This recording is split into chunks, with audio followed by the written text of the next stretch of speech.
البنت لو اتربت ما تدخنش سجارة، ما تشيش، ما تخرجش مع شاب الا لو كان خاطبها ويكون معاها امها او اخوها.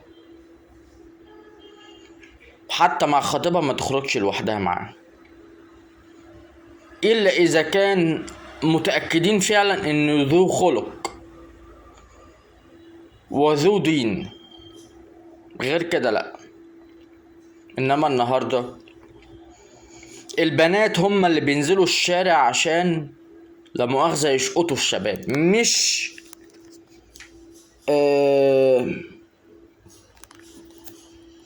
مش العكس ده كان زمان.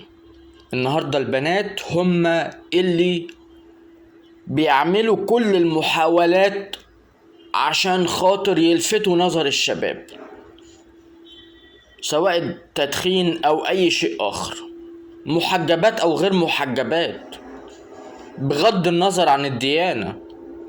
مش بتكلم فيها ولا هتكلم فيها.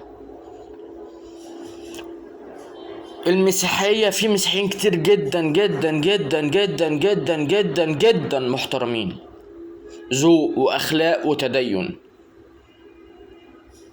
وفي مسلمين كتير جدا جدا جدا جدا جدا جدا جدا جدا جدا جدا شمال،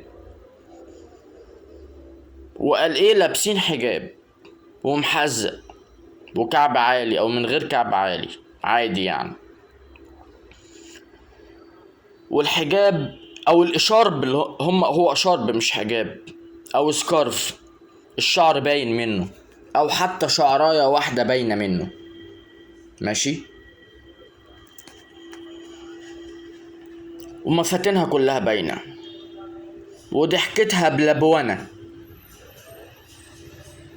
ماشي. كل اللي هي فيه ده مخالف لشرع الله،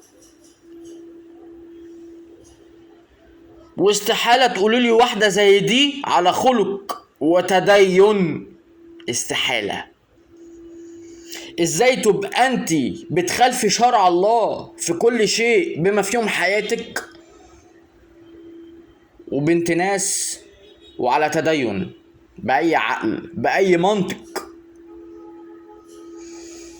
وشكرا.